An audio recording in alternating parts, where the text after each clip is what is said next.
Hey everyone, welcome back. This is part 2 of our conversation with Kyla Fox from last week. If you missed last week's episode, definitely go back and listen because we covered a lot of ground. Oh my God, like way lots of ground. It was fascinating. And you know what I thought was the most fascinating is how Kyla shared that eating disorders show up in our lives without many of us even realizing. And I would say that that's true for me for sure. But Mm, also, and super true for everyone probably listening, that perimenopause is often a trigger for disordered eating because your body is changing and nothing seems to work anymore. right. So this week's part 2 dives into some more interesting things and some really practical stuff like how to actually break these patterns and maybe most importantly, how to model a healthy relationship with food for our kids. Oh my God, I wish I'd had this conversation like 10 years ago.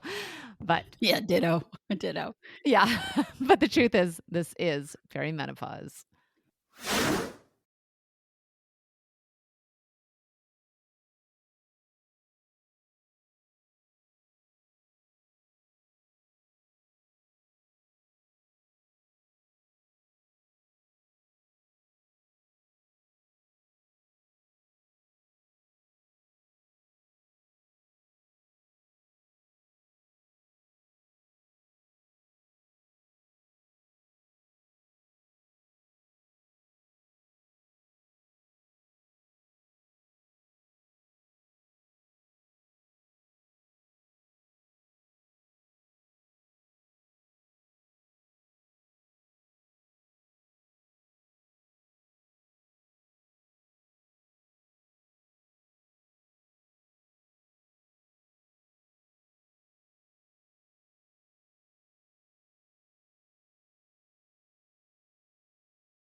I lost my mom in January after a really awful battle with cancer. So sorry. Thank you. I appreciate that. I really do. And so much of my own eating disorder was tied to my mother. So when I was struggling in the early years of my life, in my late teens and early 20s, her and I did a ton of work together to really confront so much about our relationship that was really rooted in so many of my beliefs about food and my body and just my worth. Mm-hmm. And it was like, all throughout my life when I became a mother, that stuff resurfaced again for me, not the eating disorder, but the stuff with my mom. Mm. And then when she was sick and then I lost her, it like resurfaced again. So it's not to say that I didn't do the work in my recovery with her. It just had different meaning for me as I was evolving. And sometimes I feel like we think, oh, been there, done that, put that away, it's over. But it doesn't necessarily mean it's over. It just changes in terms of what it means to us as we grow and change in our own lives. And so I think that's always really important to remember that we are differently shaped by the things that we're differently shaped by as we are evolving. Yeah. Kyla, I'm like, I don't even know. Yeah. I think sometimes, when people think, oh, Kyla is an expert in eating disorders, so we're just going to talk a lot about food in the body. One of the things that's really revealing is just how much our relationship with food is really just about, our life and our sense of self and our sense of worth. And those are the really scary things and the important things to look at. Kyla, the people that come to the center, like now I'm thinking, it's like, can I please come and can I spend some time with you? And like, do I need to be, again, when I think about eating disorders, I think someone who's being hospitalized and Yes. like, do I need, Yes. like, how do you accept patients? How do people come to how can I come? So the truth is that we work with anyone and everyone who just, wants to improve their relationship with food and their body and wants to experience perhaps a level of freedom and safety that they've never experienced before. And that may mean that you identify as having an eating disorder and you know that you need really pertinent help. That may mean that you want to work with certain parts of our team or not and explore different pieces of your life. You don't actually have to be diagnosed. You can self-refer.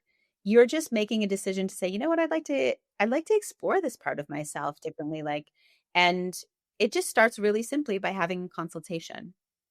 And that allows us to really understand just what you've been dealing with, what's going on in your life, your relationship with food in your body, your relationships in your life beyond food in the body, the things that matter to you. And then from there, we essentially, there's different ways forward in terms of designing a plan of care that would work for you. And it's really important to me and to the team that we find something that works for each and every person. Who's on your team? Like, is it like therapists, obviously, but is there Therapists to do work around individual therapy or couples therapy or parent only work if your child is suffering, for example, or family work. We're big on bringing the system together. I Mhm. think that's something that people aren't always ready for at the get-go, but I think eventually that might be something that we integrate over the long term, if not right away. We work with people nutritionally, and that isn't just like, you need to eat this and not eat that. It's really more about understanding each and every person's rules and rituals with food, helping you to understand them. Why do you do the things that you do? Why are you not allowed to eat that thing? Why do you only eat that thing on Saturdays? Why do you have the juice and chocolate when your husband's away? Why do you only eat the juice and chocolate when your husband's away? Like, what is that? Whatever it may be with food. And then we work together to figure out, how do we bust down these rules and rituals? And we do it in a lot of different ways. Some people at the center have regulated meal support with us. It's like symptom interruption. It's sort of like, if you have patterns of binging, purging, and restricting, then we actually eat with you regularly throughout the day. And we do that in kind of a one-on-one experience. It's very therapeutic. It's not voyeuristic. It's really more about like sitting with people through those times. And it's not a long period of time, but it's an important and like planned and mindful experience to sit and eat and process. And often people skip out on that if they don't have that accountability, or they won't complete the meal, or they'll think that they have to compensate for it in other ways. So this kind of care that we provide just allows people to like learn how to be in a rhythm with eating, which is something that binge purge and restrict doesn't let us do. And truly, actually, it's something that I would say most people do not know how to do, is to eat regularly throughout the day and to eat in a satiated way. Well, and this is yeah. So I'm a big, huge fan of Gina Livy, and shout out Gina if you're listening. But this is what she has taught me is like, no, no, no, don't scroll. Like, don't like focus on your food before you eat. Like, am I hungry? How hungry am I? And really like figuring out when you're satiated. And that's a big, like, I've been doing this for a while now and I still half the time can't figure out, like, am I actually really hungry? We're so disconnected from our bodies. Well, I think that's really true. We don't have a mindfulness experience when it comes to food because we're all just moving so Yeah. fast and we want to avoid things. But I also think that when people have eating disorders and disordered eating, you actually don't have the ability until some time to be able to even tap into those cues because they don't exist. Yes. Because eating disorder tendencies wipe those things out. So if you have patterns of binge purge restrict, you don't know when you're hungry and you don't know when you're full.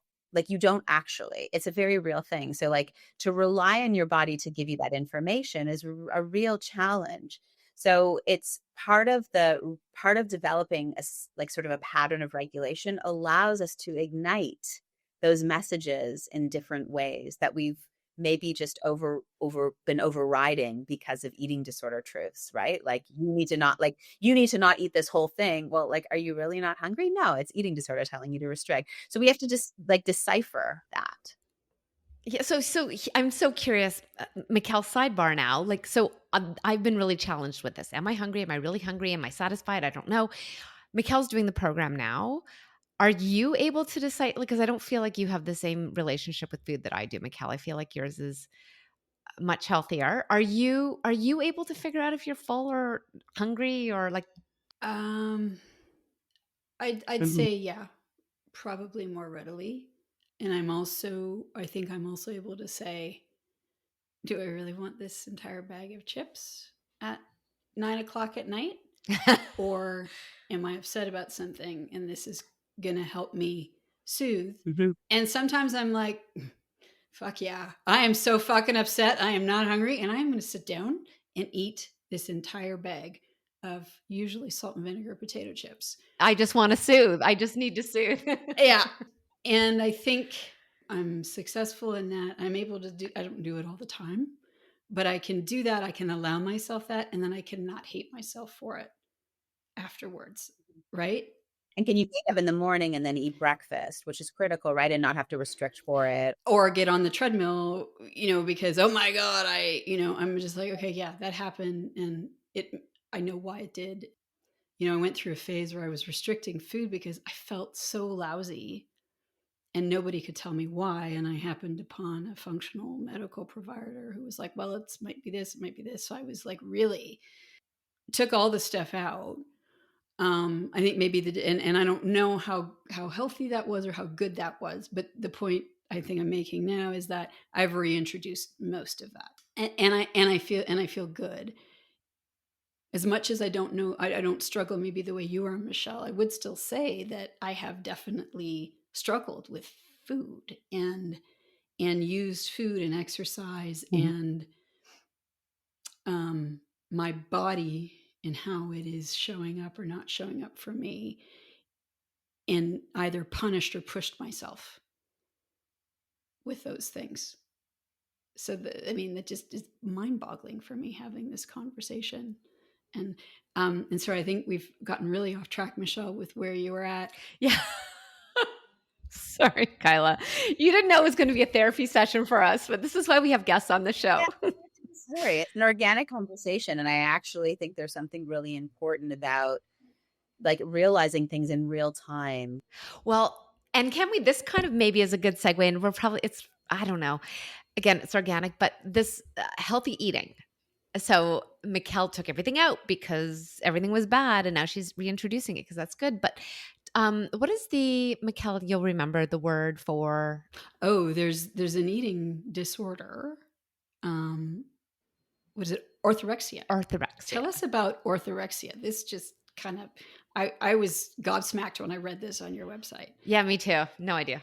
So orthorexia really is defined by clean eating and really making sure that, maybe you're eating the highest quality ingredients or just very specific foods, reducing any non-whole foods, and just being very, very preoccupied with clean and quote unquote healthy eating.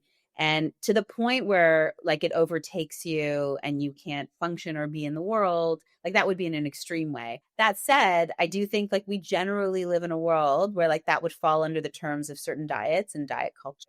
We can have a lot of people can have these rituals around very clean eating and cutting certain things out. Yeah. Now, I will say there are some practitioners based on the practice that they offer, like they have this sort of belief that like we should eliminate everything and then sort of see what your body can and cannot tolerate. I think when you struggle with an eating disorder or disordered eating, this can be a really problematic methodology because it's an invitation to restrict. And I think a lot of practitioners, if you're not in the world, really in the niche of eating disorders, they don't necessarily know what to ask to learn if you have an eating disorder. They don't necessarily recognize that what they're putting out as a recommendation is actually incredibly dangerous to someone with an eating disorder. And let's be serious. A lot of those tests will show up for most every single person as having some intolerances to different kinds of foods. And they're not necessarily always accurate. But if you've had an eating disorder and restricted yourself from certain foods for a long time, the likelihood is that you will have an intolerance to some of them. And this is like part of the process of recovering and integrating, is like your body starts to learn how to be with foods in different ways when you learn how to have them more regularly over time. So I just wanted to sort of add a little note to that piece, Mikelle, that you were saying, which is like, maybe for someone in your situation, this was fine. It didn't like throw you off the rails. And, but when you have an eating disorder and you're so accustomed to restricting, and you are essentially invited to do this and told it's quote unquote healthy, this can be very dangerous. And sometimes it can actually even lead to eating disorders and disordered eating, because like people start to feel so afraid of certain foods, and they don't know what they should eat and when. And yeah, I would assume, Kyla, that then calorie restriction also falls into this. yes, And it's dieting. And, I think there's a lot of messages out there which are, okay, you're perimenopausal, your weight has changed. The only way to deal with this is through calorie restriction. And so what's your message for our listeners out there who are absorbing these messages? In tandem with that, are medical providers saying you are perimenopausal, how you manage symptoms if you have them. There are a variety of tools in the toolkit, but exercise, eating whole foods, focusing on those things are considered part of the prescription from most medical providers. So where maybe do you have some like red flags for people to pay attention to in the context of their response to those recommendations? Like when is, like, I think for some people, maybe managing how much you're eating in a day is a good idea. But when does it become a problem? yeah, it's all these blurry lines. And, I just feel like you can go to a million people and they'll tell you to maybe, count your calories or take this thing out of your diet or exercise more. And, like that's the messages of diet culture and fitness culture. And to some degree, they might have value for some people in different ways. But I think they're missing the bigger piece, which is like, why is your relationship with food in your body so challenging? Where are the places that you feel like you're not in control? What has been your history with food in your body? And then also all the big questions that we've been asking today is like, what's beneath all of this? Like that this at the end of the day is such a primary focus that you cannot look away. And I'm not suggesting that we should just like, live and feel really unhappy in our body. But I do feel that if we don't focus on the other things that have gone on in our lives and the things that are going on in our lives, then I think we're missing a huge mark on how to have a better relationship with food in our body, because they go together. They go together.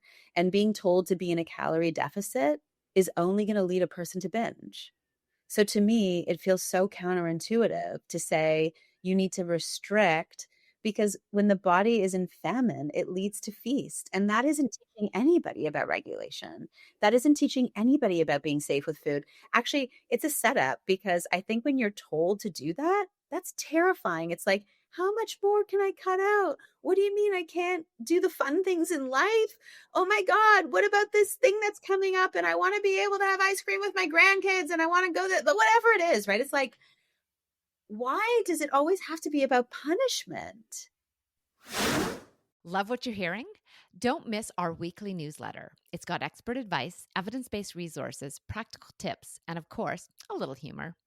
Go to thisisperimenopause.com to subscribe and join the thousands of women who have realized they need and deserve better. Before we go any further, I'm wondering, because I don't want to miss this, maybe you could tell us, Kyla, what the difference is between an eating disorder and disordered eating. It's blurry, because I feel like we do live in a disordered eating society. Diet culture supports disordered eating. It tells us about ways to binge, purge, and restrict in order to be happy in the body that you want. And so we often are unaware that some of the things that we might be doing are disordered. They are binge, purge, and restrict because we're told we should. And so they're normalized.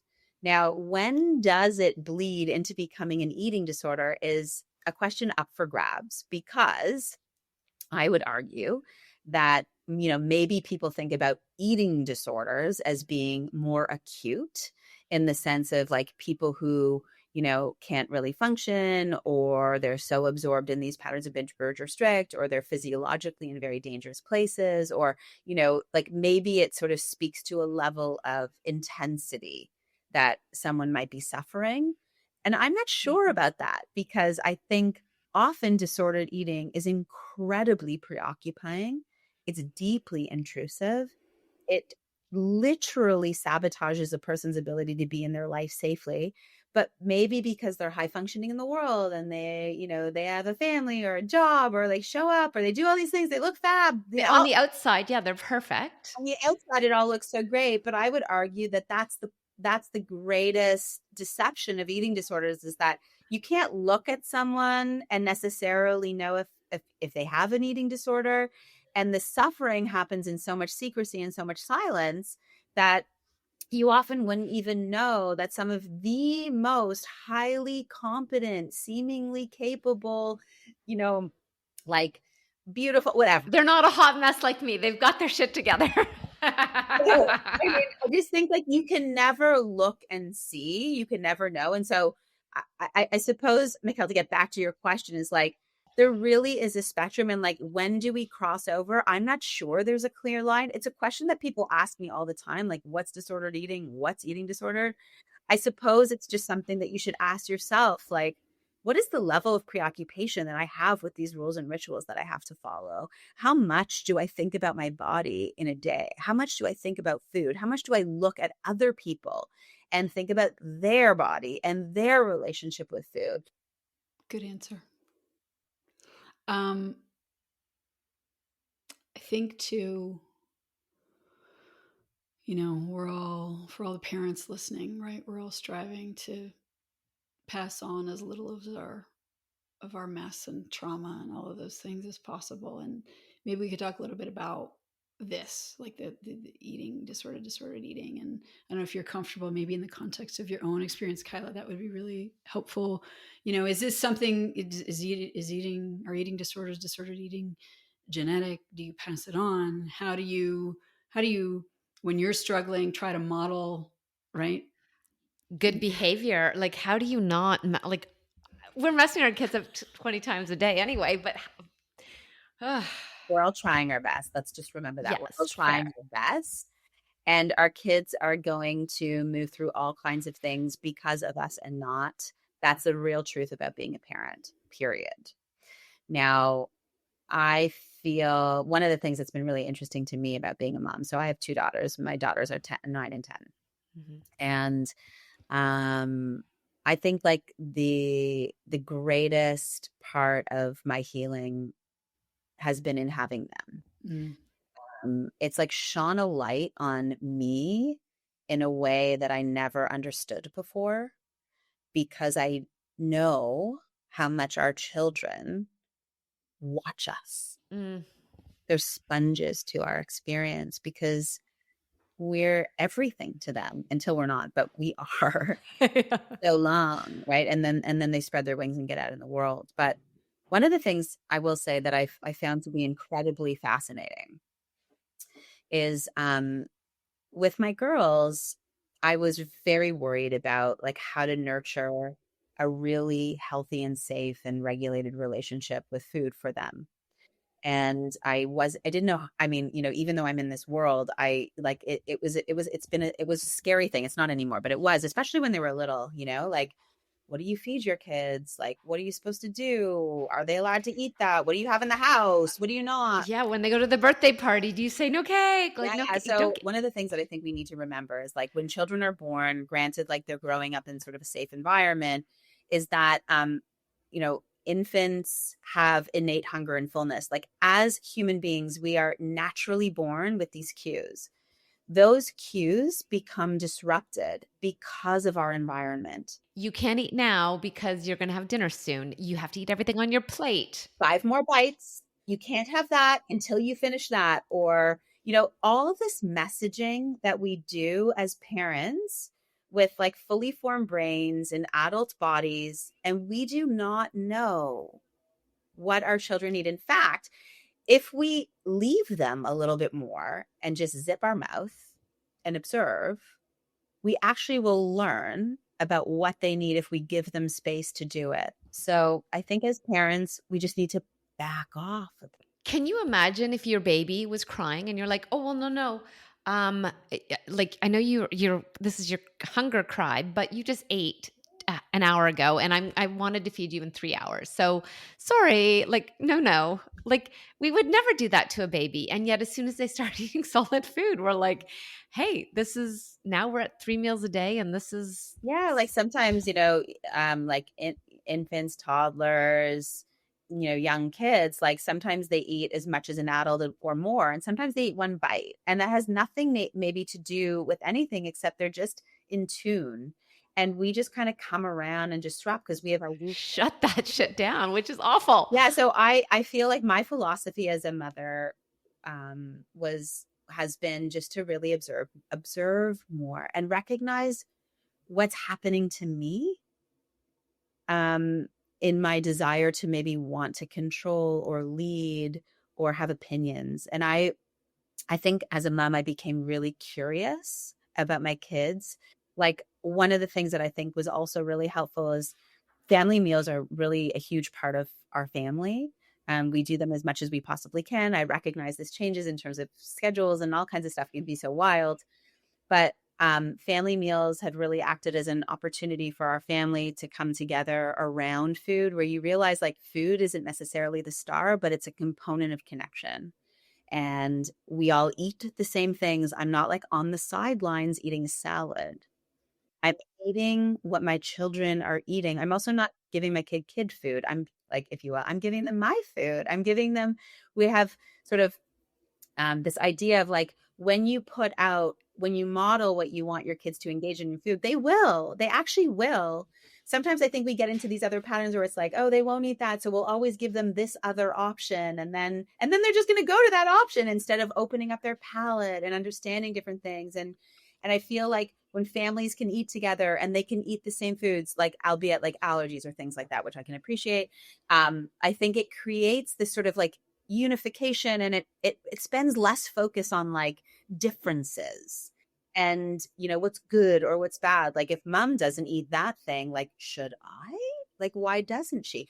So I think we don't even necessarily, we're not even really aware all the time of the messages we're giving when we're giving them. So I like to sort of recommend that parents maybe just observe a little bit more and actually have family meals when it's possible, as much as it's possible, and eat in a family style way. Maybe your kids won't often grab all the things you want them to, but you can really allow them to like try, just like be curious. I don't know, maybe you're going to like it. And even if they don't like it that time, they might like it like the next time. I mean, I think that's the thing we have to sort of be open to as well. Like getting out of short order cooking and doing all these sort of like individual meals, everyone eating at different times. And then it compartmentalizes the experience and it highlights food in different ways. So I think on a really practical level, those might be some helpful things that people can consider. So the big question you also had was like, if you're a parent and you have your own things with food in your body, how do you model what you want for your children? And in other words, to not have those things. So like anything, I feel that we do need to look at ourselves as parents and ask ourselves, like, where are the places that we continue to struggle? What is the language we put out about that? What is the energy we put out about that?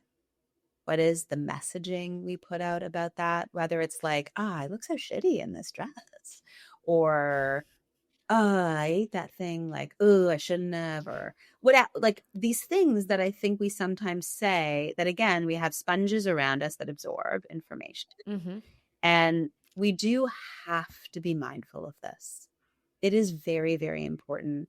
I do think this is maybe the piece of like eating disorders, um, maybe having a genetic link, perhaps, but they're also very environmentally conditioned too, right? Like our kids learn to understand so much about what we teach them, whether we know we're doing it directly or indirectly.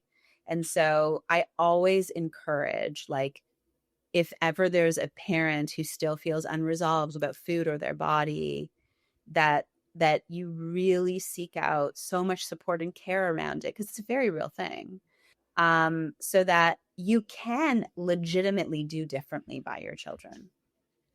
Because I do think this is sort of like the intergenerational piece of eating disorders and disordered eating, is that the messaging that we give our kids around food and their body is like part of what helps them to understand those pieces of themselves. And so I think we have a responsibility as parents to really work on that part of our lives. I wish we were having, again, I keep saying this, like, I wish I was having this conversation like 18 years ago. So, way back in the day, I used to go to Cabbagetown boxing, and there was this dude, Johnny, and he would yell at you, and he made, like, he demoralized you. He made you feel like crap. But man, did I work hard during his class. So, I've always been like, oh, I need someone to yell at me to work out. So, I would go on the treadmill, flash forward like 25 years. I'm on the treadmill, and I'm like, grunting and groaning, going, fuck, Michelle, go. Like, I'm like trying to go harder, faster, higher, more incline, like, and I'm dying, but I'm yelling at myself. And my son thinks it's bizarre. And he's like, what do you do? What are you doing? And I'm like, this is how I'm motivating myself. And now he's down there sometimes doing the same thing. And I did that. Yeah. I'm so sorry, Finn. Oh my God. No, but here's the thing. Here's the thing. I actually feel like as parents, we're going to notice all these things we've done and haven't wanted to do. And that's not the ending. The ending is figuring out, how do we repair that? How do we own that? How do we talk about that? Because that actually is the greatest correction that we can offer our kids. Like, I mess up all the time, not necessarily, like, not with food in the body. Truly, I feel like that part of my parenting makes sense to me, but there's so many other ways that I mess up. We all do. Like, we're real people raising real people. Like, it's not going to go nicely all the time.